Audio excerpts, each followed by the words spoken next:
I am Heather Brookshill, and this is my Stony Lake story. I was born Heather Brookshill, and I'm going to go out as Heather Brookshill. And I was born in Halifax and during the war in 1942. And I want to make this for my children, my 4 daughters, and my grandchildren, and their grandchildren. I'm not a great-grandmother on my side, and Jeremy has up to almost 5 grandchildren very soon, great-grandchildren. And I'm looking forward to that. They probably will enjoy it as well, but especially for my children and my Stony Lake story. Stony is the most important summer place in my life for 75 years. It's like a soul station. It's a place that always I felt I could renew myself and nourish my soul and my body and spirit. And it's been that since the beginning. And I believe it was that for my grandparents on my father's side and my father. He also grew up here as a child.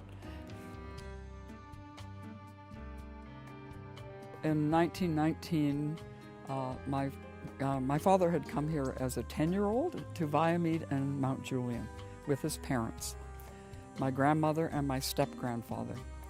And the next year, the island, grassy island opposite Juniper, was for sale, and they bought it with a friend in 1919, and that became the soul station for my father from then on until his death at 92. My grandmother loved it up here, and so did my grandfather. I never met my grandmother, but I feel like she's part of me because of her connection to the land and the water and the trees.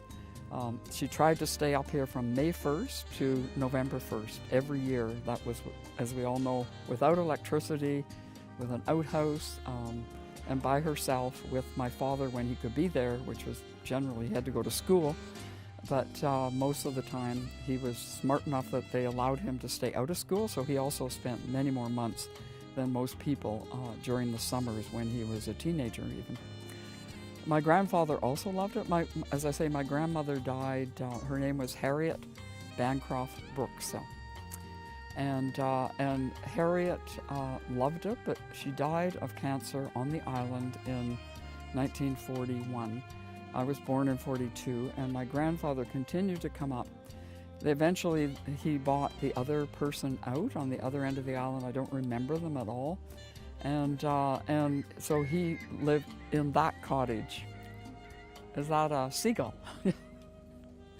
And so my summers up here were with the memories that my father used to talk about how much my grandmother loved it, and my step-grandfather, my Grampy, who loved it just as much and lived in the cottage on the east end that my brother Robin and Virginia own now. On my father's side, Harriet Elizabeth Bancroft Brookshill married her. My biological grandfather on my father's side died when my dad was 2. My step-grandfather, William McAllister Sim, was Scottish. And on my mother's side, her mom was, I called her Nini, but her name was, I've forgotten it, but Jean was one of the names. And my grandfather on my mother's side was James Mason, and I never met him. He died when my mom was 14. My mother's name was Helen Cooper Mason, and married my dad Brookshill. And my father is Frederick Bancroft Brookshill. I was the firstborn, and my brother Rick, 2.5 years later, who was born with a twin, Johnny, who died at about 5 months in St. John's, Newfoundland. That was a big loss in our family, and although I remember parts of it, I was quite young. It had a huge imprint on me. And then after the war, my mother gave birth to Robin, my second or third brother, I have to say, a little disappointed because I was hoping for a sister. However, Robin and I are very close now. So Robin William Brookshill is 6 years younger than I am, and Rick is 2.5 years younger. And then later on, when I was 17, my mother adopted Jillian Veronica, into our family, and we're great friends now. She lives in Florida. And but I didn't really grow up with her because I was already at McGill. And that's sort of the biology of the family tree. My two brothers, Rick and Robin, I hardly noticed Robin growing up, I have to say. I don't think I had a very strong maternal gene when I was a teenager or a young woman until I had my own children. Hey, that triggers it, right? And Rick and I were inseparable as young children. We did everything together. We fought, we skied, we swam, we went to Juniper together up here. I sailed with him, and that's a sort of thorny story because although I know how to sail, I didn't like it when I had to crew for Rick, who was a superior sailor and 2.5 years younger. But I did it, and we have lots of stories, some not so fun about that. But I do cherish it, and it's part of growing up and learning about life. And Rick is still on the lake, and he's not well now, and with cancer, and I feel very sad about that. I'm so happy that he got up here to be part of Stony's, as important to him as it is to me, and that we've been able to have some visits already, and looking forward to more. Robin, I didn't notice much until he was an adult. And I would say because they're on Grassy still, Robin and Virginia and their family and their children and Rick's children have all spent time here.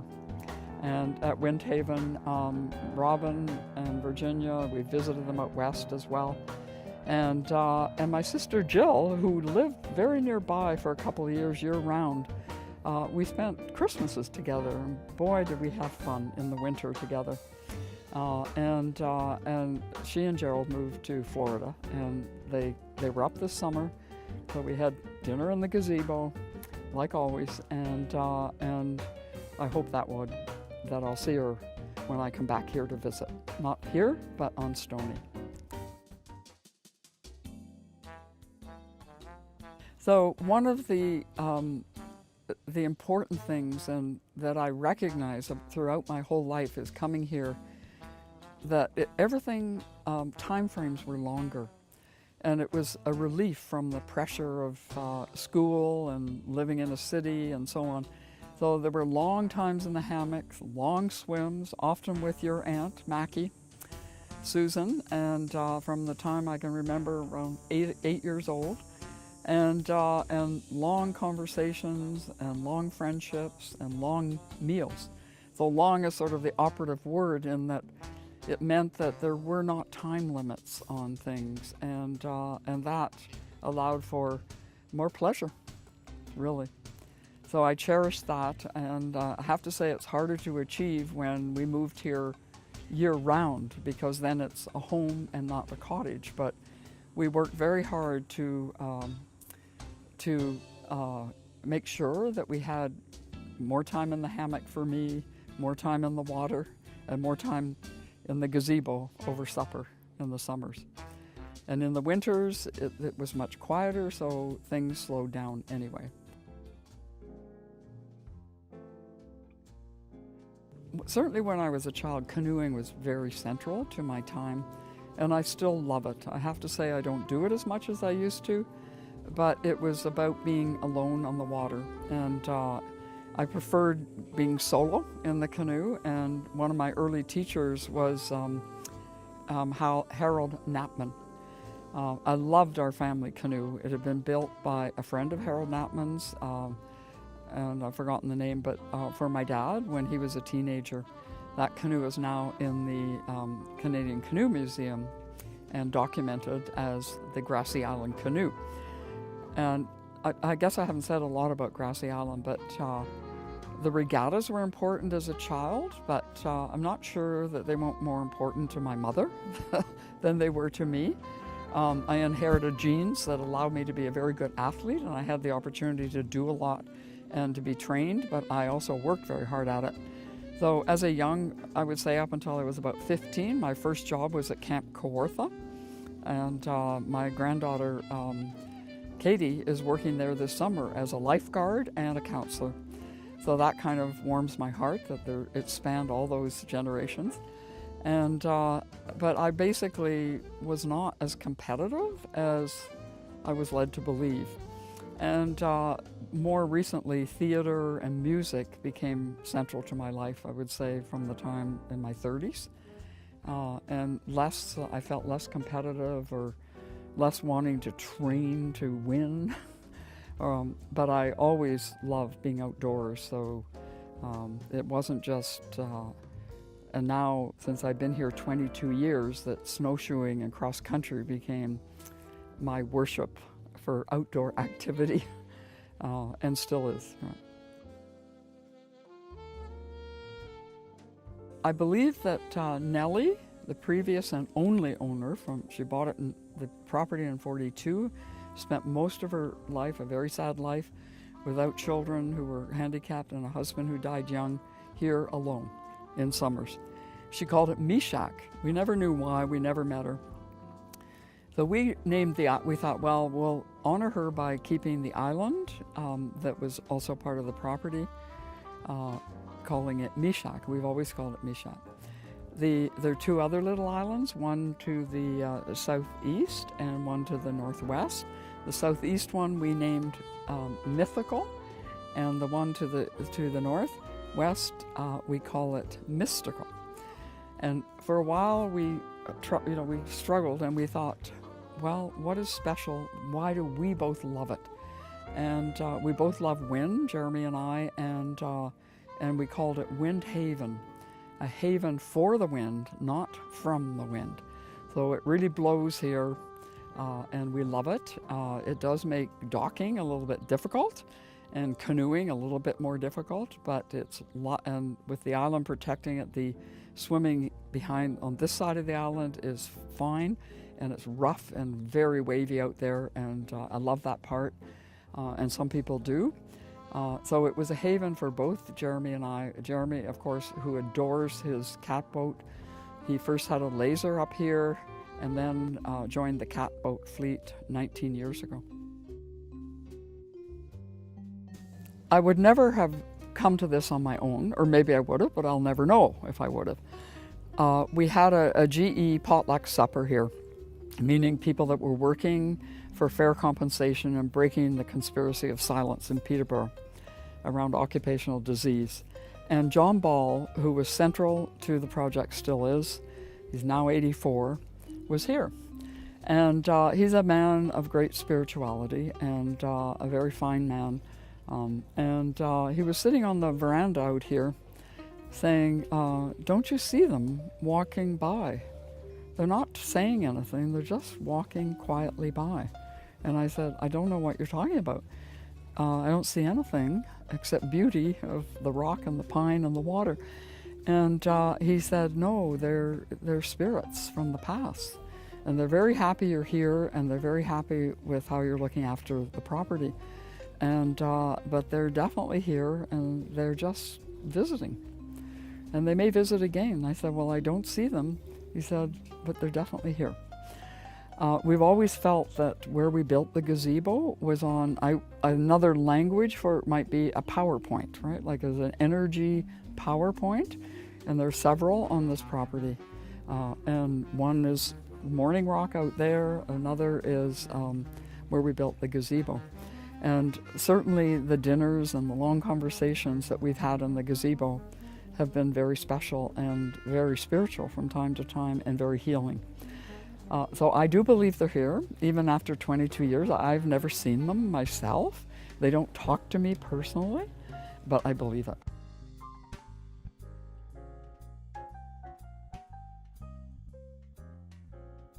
So my first marriage was to Jim Cranius, Jim William Cranius, and he is a very fine man, the father of all four of my daughters, and I believe that I wasn't very grown up when I married. Some people at 22 are grown up, and some are not, and I was one of the ones who was not very grown up. I didn't know who I was, and I actually, as I learned I explored and learned who I was and what I was supposed to be doing in the world.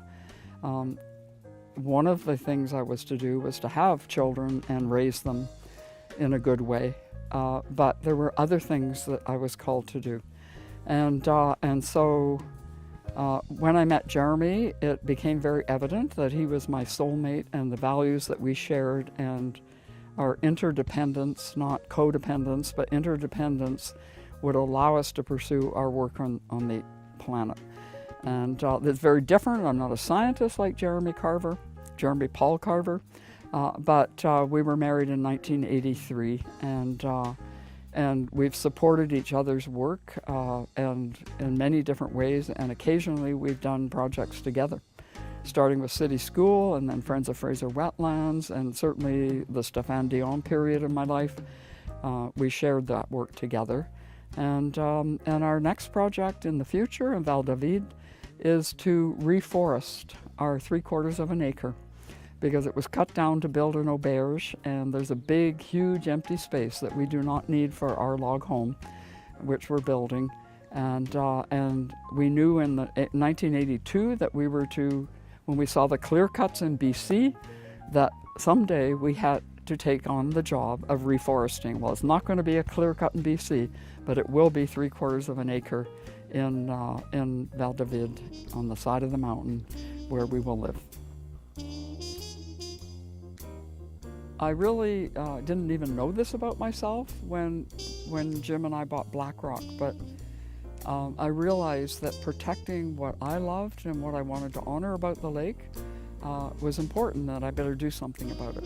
So in the 70s, I initiated two. I was not really for the tennis courts, because I felt that would change the life on the lake, and that time limits, those nice lengthy times, and canceling things because of the weather would all change, and big boats so people could get to the tennis courts. Docking would change, all of that. But I didn't win that one, and it was very short-lived. There were the only people that understood what I was talking about were 3 teenagers, and they were the Banks children, who are now probably your age, I don't know. And I know they're still up here, and they still own, or one of them owns the island still. They were very near Juniper, but they understood what I was talking about. Nobody else seemed to understand that it was important to protect the environment and the water and the way people used it. So that was a very short-lived one. I don't remember what year it was, in the 70s. But then I thought, well, the speed limit, 4 people were killed on the lake one summer, and I thought we have to have a speed limit, and especially in the very dangerous spots. And that would be the channel, the Trent Severn Channel, going through Hell's Gate, right around the church. So from Big Island, from the Riders Cottage down through past the church.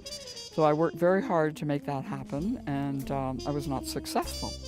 However, when I came back in '95, it was in place.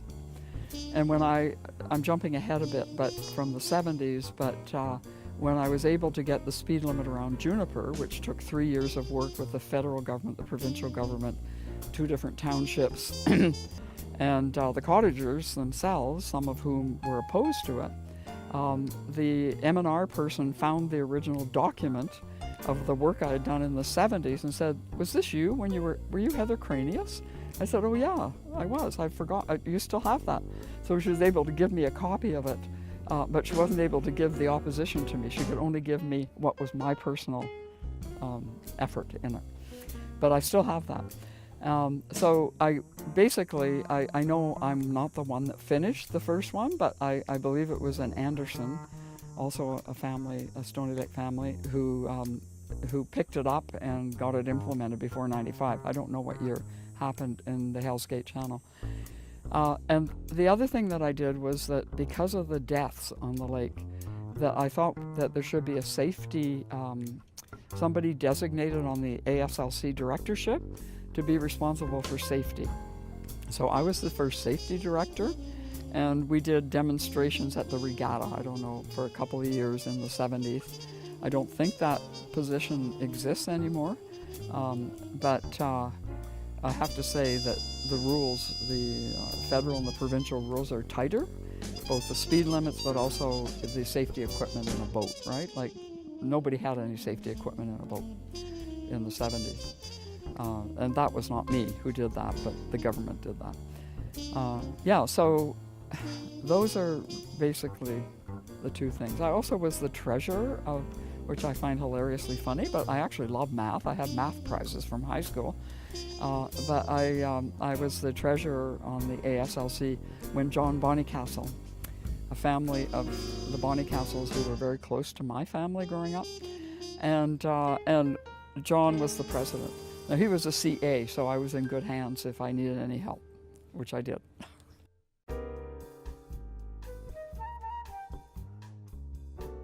The early friends and the ones that I still have from my childhood up here. And the family that comes to mind are the Bruins. Many of them, after they got married, changed their names, but I still call them by the Bruin family. And they were a family of 4 girls and 1 boy, John Bruin being the eldest. So John, Margaret, Martha, Mary, and Janie. And they were central to me and Rick, my 2 brothers, Rick and Robin, and even to my sister years later when Mary Bruin was her babysitter on the lake. Babysat for her, right? Because my sister's 13 years younger than I am. And over the years, I've been close friends with all of them, and it's changed over the years. And I find that really wonderful, that the family that was so central to me growing up on this lake, they were so much fun. They did theater, they had regattas, they had a newsletter, we made ice cream together, we went into Fairy Lake together, and I loved it because I had 2 brothers and they were really naughty with me. I did not like it, but I loved it. And I loved spending time at the Bruin family, and as many times as often I would stay overnight there. And we all slept in, the girls had it was called the Bear Garden. And it was because the bear had come to the screen porch. It was a screen porch, basically. And the cots were so tight because there were 5 or 6 cots laid out for the 4 girls and their friends, right? So that was one of my early memories. But over the years, Martha was my friend because she was my age. We paddled together in the regatta.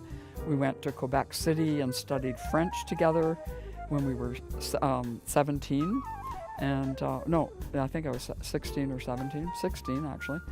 She was 17, and we lived in a rooming house. Nobody had any control over us, and we were very responsible. We had a lot of fun, and we did our homework. We were very responsible, but we also had a lot of adventures, right?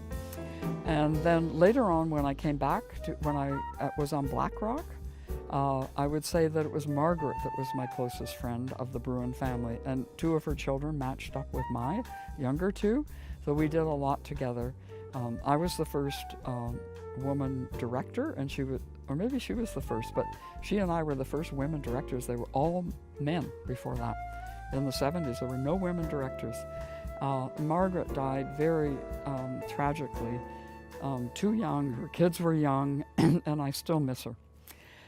And then later on, more in Toronto, Mary became a very close friend of mine. Because again, her kids were the age of my younger 2, and went to school together, so at the schoolhouse. So I spent a lot of time with Mary in Toronto, and then we would visit a little bit up here. And I'm going to see her in a week when she's up. She comes for a very short time now. And Janie's the one that the youngest daughter that I didn't know so well. I know her, but she lived in Vancouver and wasn't here very much as an adult.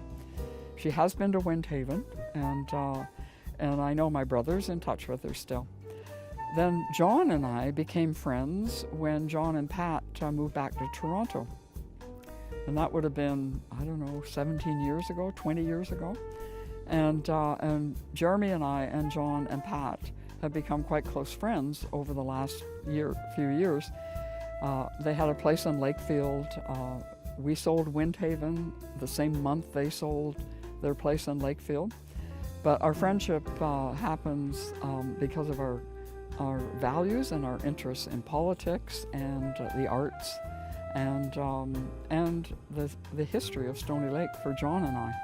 which Pat and Jeremy do not have, but that kind of balances it out, right? So that's a very important family. The next family that comes to mind was the Bonnycastles, and John is coming for dinner tonight. And Michael was more my age, but Stephen was the age of my brother.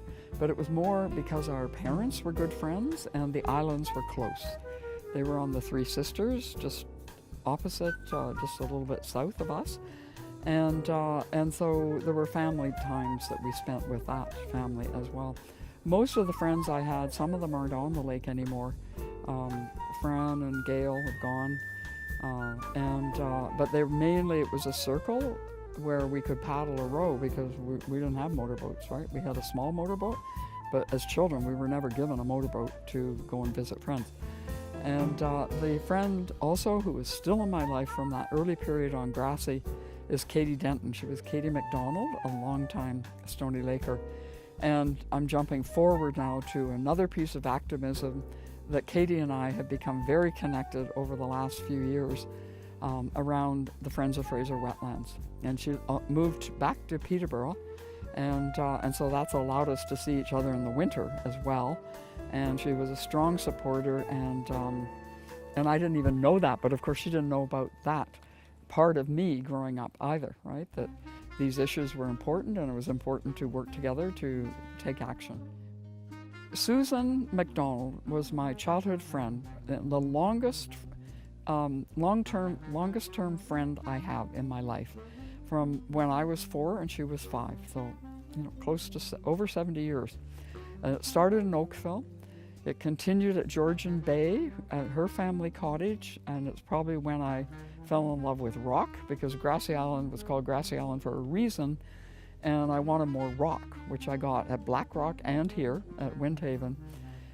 And Mackie has been in my life for more than 70 years, and there were periods we didn't see much of each other, but when she was moved back to Oakville, I began to see her. We went to the ballet together, which is something we had done as kids. And then when Debbie moved back up here, I started seeing Mackie every summer, and I believe it was about 10 years ago, 11 years ago. And now I just saw Mackie in July, and I'm hoping to see her in August. She's in Oakville most of the summer now, but we will always be friends. And we used to have our birthdays together, winter time. I'm a snow lover. I don't know that Mackie loves snow anymore, but we had joint birthday parties and sleigh rides, horse-pulled wagons if there wasn't enough snow, and sleigh rides if there was, in January, February, every year in Oakville. So I'm going to talk about when we moved here permanently in 2002 to 15 and how I spent my time, as well as all the things I've mentioned so far that are important to me. It became very important to be politically active in honoring what I cherish up here. So beyond just the ASLC, and so I got involved in a number of environmental projects, probably about 7 different ones. I also launched my palliative care project, which is not on that list, but it was very important to me. For many years, I always knew I was called to palliative care, and my initial training was in the late 70s, and my professional education was in 95, 96 when I went to Seneca College, and so I had this vision during 96 of a project that integrated my early work in childbirth education and palliative care. So when spirit is coming and going at birth, and spirit is going and coming, or coming and going at death. It's all on your interpretation, but that is what the body is embodied with spirit at both ends, birth and death. So I called that project Equinox. And we owned the marsh for a number of years with 2 artists, Judith and Joseph. And Judith and Joseph were artists. They lived there, and I knew that art and gardening, which Judith was a great gardener, would be very important to healing for people that would come to this project that I launched. So it wasn't a very long period of my life, but it was a very important one. from 2002, although I think the first workshop was in '99 that I did there for professionals working in healing, the healing arts. And then from 2000, just for about 4 years, I had seminars and bereavement workshops and support groups and one-on-one counseling and support that I did and in the Equinox Project at the Marsh. And it was very important, and actually the GE project that I want to say more about came out of that, because I realized when I first heard about in 1995 about the level of the burden of death in the city of Peterborough because of so many people having worked at GE and died of occupational disease from the 3,000 toxins in the workplace. This is a historical story. It's not about now. It's about the period 45 to 2000, but cancer takes a long time to develop. But many died of heart disease, heart and stroke, caused by the same chemicals. So I realized that I wanted to merge my political work and my activism with my palliative care, and so I became involved, and I stopped doing work at Equinox. But I came to it through the awareness of how something had to be done, and there was this conspiracy of silence in Peterborough that people didn't talk about it. They still don't talk much about it until we broke that silence this year, or it was December 2016, when Sarah did the Star articles, and that just broke the story open across the province. I'll just go on a little bit about, but I continue that work, and even when we move to Val David in Quebec, I am going to work very hard on that project until at least December, because we have a provincial election in Ontario, and if it can't happen, if we can't get compensation through entitlement for them, presumptive entitlement for this cohort of GE, probably around 350 people, then it wouldn't happen until after the next election. So there's a timeline on that one.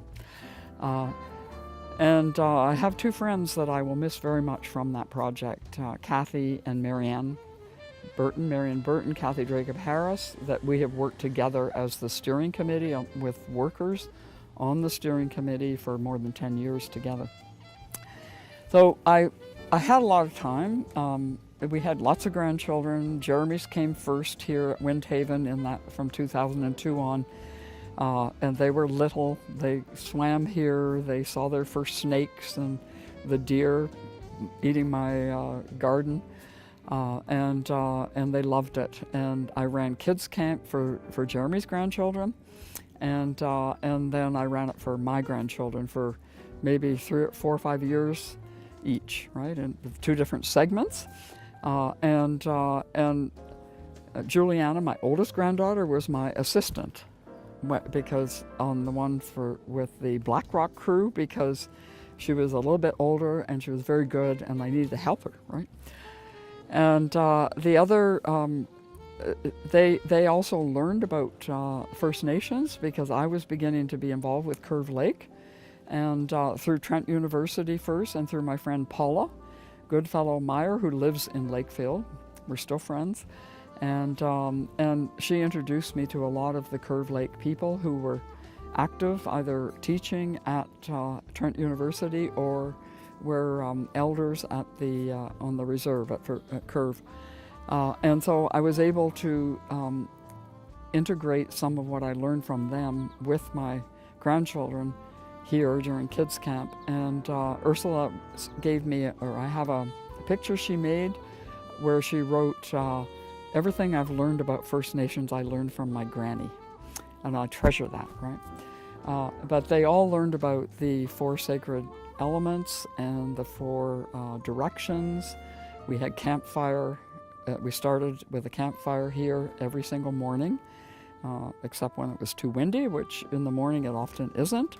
And that went on. So Curve Lake, none of the elders were directly involved with my grandchildren until more recently they have been, but that's more through Camp Kawartha and the Sacred Water Circle.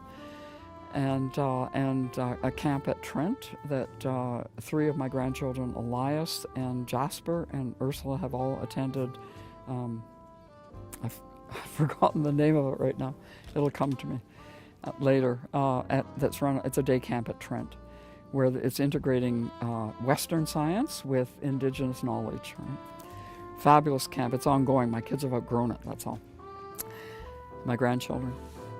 So the Curve Lake elders have all been here and have been here for many meals in both winter, and the chief was here on Sunday night for dinner because we became very involved together, working in parallel but trying to save the Friends of Fraser wetlands. And so Dorothy Taylor and Doug Williams, the elders most frequently here, and Ann Taylor, who's the archivist. Those are the main ones that have come here several times. And a lot of it was around Friends of Fraser wetlands, but we became friends. So that's sort of the Curve Lake piece, but I also was involved with federal politics from 06 through 11, and worked on Stéphane Dion's vision for our country, and therefore got involved locally with the local Liberals, and I was the president of the Liberal Association for HKLB, Halliburton, Kawartha Lakes, Brock, which this property and all the North Shore is in part of that riding.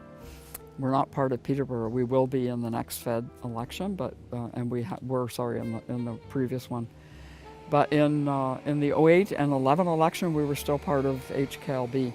And so I spent a lot of time in the riding. It's very beautiful. I always thought Stony Lake was the only beautiful part of HKLB, but there's a diversity of good farmland around Lindsay, and then north up into Halliburton. It's very beautiful. It looks different, but it's beautiful wilderness as well.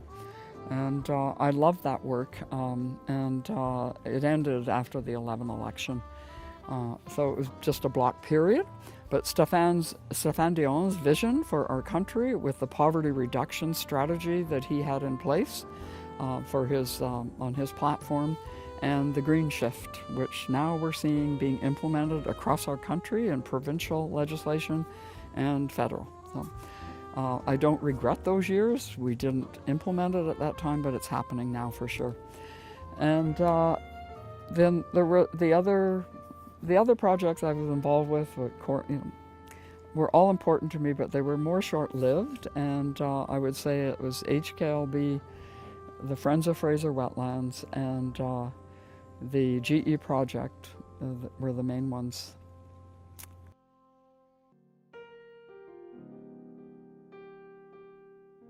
My grandchildren are Juliana Mall. She's 19 and a half. Katie, her sister, is 16 and a half. Jasper is also 16 and a half. And Ursula is 15 and a half. And Elias is about 12 and a quarter. So I have those five grandchildren, and I do have messages for them. I don't recall I might not know whether my mom gave messages to my children, her grandchildren, but I believe she did. So I do have a message for all of my five, and it's a general one, and it goes like this, that I hope for them that they will cherish their life on the earth, and that they will find something they like to do, and that they like to do it, and that somebody else didn't tell them that they should do it. I hope it's something that they choose that's the most important thing to them, and that they follow their heart, and that they always will honor the environment and people, and do the best they can with their gifts. They're all different. Each one has different gifts. That they discover what their gifts are, and that they use those gifts to honor other people and the earth. I have messages for my children, and this might make me cry. I love them so much. My 4 daughters, they're so different, and I feel very blessed to have had 4 healthy, wonderful young women who aren't so young now. And I love the way they live their lives and how they choose what's important to them and pursue it. And I'm very grateful. I'm grateful for the way they chose to parent, and which is very different than I did. It's a different generation. I realize the challenges are huge compared to what with which I was presented as a mother, and I'm very grateful for the son-in-laws I have, who are very honoring, fine men.